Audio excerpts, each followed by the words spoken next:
Salut Serg, j'espère que tu vas bien et que tu prends soin de toi. Petite matinée ici au QG, ça fait plaisir, les choses avancent. Ça fait plaisir d'être ici et de pouvoir reprendre les vidéos, de pouvoir me laisser avoir des idées, me laisser, je sais pas, juste espérer des choses pour les prochains mois. Ça fait plaisir et ça fait plaisir que mon esprit soit reconcentré sur le professionnel parce que il était plutôt sur le personnel ces dernières semaines, ces derniers mois, comme vous vous en doutez peut-être. Euh, et là, ça fait plaisir de voir que le travail est redevenu une de mes priorités dans ma vie.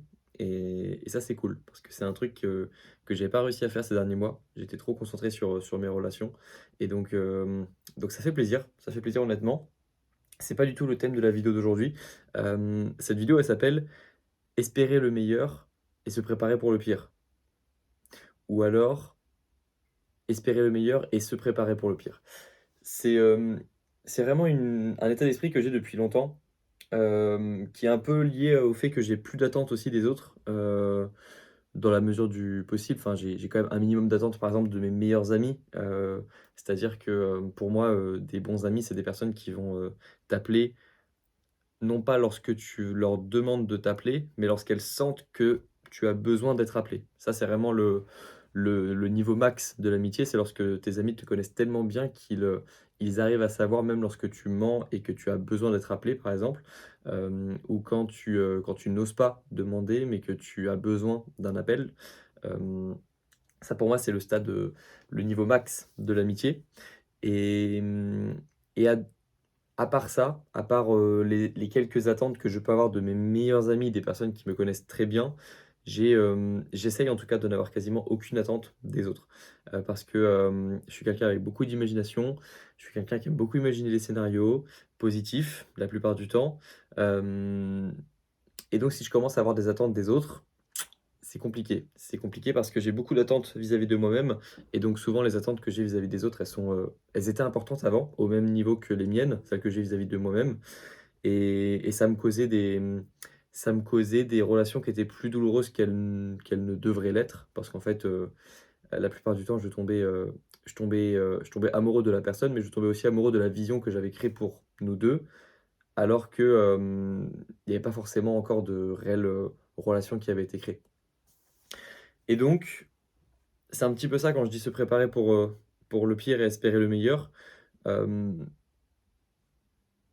c'est vraiment juste se dire que les choses peuvent aller mal, autant s'y préparer, autant, partir du principe que les choses peuvent aller mal et qu'il y aura des choses qui vont se passer mal. Enfin, je veux dire, il y a forcément un mauvais jour qui arrivera dans les prochains jours, où je vais recevoir une nouvelle que j'ai pas envie de recevoir, où je vais, tomber sur un truc que j'avais pas envie de voir, où je vais, retomber sur un truc du passé qui va me rappeler des événements, passés.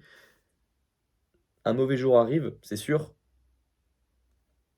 Et donc, si aujourd'hui n'est pas un mauvais jour, autant en profiter, autant ne pas anticiper un événement qui ne s'est pas encore produit et me laisser causer de l'anxiété par cet événement. J'avais lu un truc d'ailleurs intéressant sur l'anxiété qui disait que c'était un peu une double peine parce que, tu stresses à propos d'un événement qui est déjà lui stressant, mais qui va te causer de l'anxiété avant même qu'il ne soit arrivé. Souvent l'anxiété, c'est le fait d'attendre un événement qui ne s'est pas encore produit. Mais un événement qui est déjà, peut-être stressant en lui-même ou peut-être, triste ou compliqué à vivre en lui-même. L'anxiété, c'est une surcouche qu'on se rajoute nous-mêmes de stress à propos d'un événement qui n'est souvent même pas encore arrivé. Et donc, je trouvais ça intéressant, c'est un petit peu comme la culpabilité. C'est une surcouche qu'on s'inflige après la fin d'un événement parce que souvent la culpabilité, on la ressent après un échec et donc c'est une dose d'émotion, une surcouche d'émotion qu'on s'inflige en plus de l'échec. C'est intéressant, je trouve, de voir les choses comme ça et donc voilà, tout ça pour vous dire que essayez de ne pas avoir d'attente des autres, essayez d'en avoir de vous-même parce que vous êtes la seule personne que vous contrôlez finalement et ça, vous l'apprenez bien dans les relations, humaines comme dans les relations amoureuses, comme dans les relations, de travail aussi, hein. Vous contrôlez, uniquement, déjà vous ne vous contrôlez quasiment pas à 100 parce que vous avez, des interactions avec les autres, vous avez des événements imprévus des plans que vous faites, mais qui ne marchent pas parce qu'ils sont confrontés au chaos, de la réalité.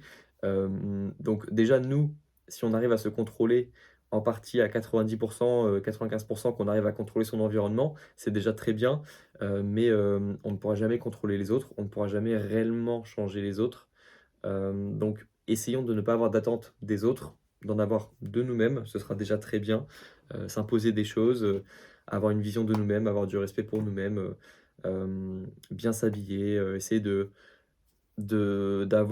créer une identité, de s'habiller, de quasiment tout faire en corrélation avec l'identité qu'on a envie d'avoir, en corrélation avec, la personne qu'on a envie d'être plus tard. Et ça, c'est déjà très bien. Ensuite, ne pas avoir d'attente des autres, comme ça on sera toujours surpris positivement lorsqu'il se passera quelque chose de positif. Ne pas avoir d'attente des soirées dans lesquelles on va, ne pas avoir d'attente, des choses qui sont proposées par les autres, en fait.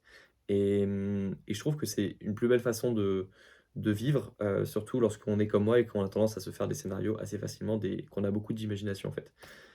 Et qu'on espère, toujours beaucoup des autres parce qu'on je sais pas, on est naturellement, on fait naturellement confiance aux autres et on a naturellement envie de croire aux autres aussi. Donc, pas d'attente des autres et surtout se préparer au pire, mais espérer le meilleur. Parce que le but, c'est pas de, d'être un fataliste ou d'être un c'est plutôt un pessimiste, ouais. Je serai jamais un pessimiste, c'est pas dans ma nature, mais ça m'empêche pas de me préparer au pire. Comme ça, même si le pire arrive, en quelque sorte, je m'y suis préparé. Donc c'est une façon de ne pas avoir d'attente, en fait. Donc, écoutez, j'espère que ça pourra vous parler, cette, façon de voir les choses. Ça met du temps, hein. Je pense que là, si demain, boum, je rencontre une nouvelle personne, je vais avoir des attentes un minimum de cette personne ou en tout cas, je vais imaginer des choses avec cette personne. Je parle dans les relations, plutôt amoureuses, lorsque je rencontre, un menteur, pour, faire des TikTok, je me crée pas des scénarios, de fou avec lui, hein, ou avec elle, hein. Il y a pas de c'est pas pareil. C'est vrai que je parle ici, je parle beaucoup des relations, mais c'est important les relations, c'est une grande partie de notre vie. Donc, voilà, j'espère que ça pourra vous parler. On se retrouve, demain dans la prochaine vidéo. Prenez soin de vous et puis on se retrouve très bientôt. Ciao.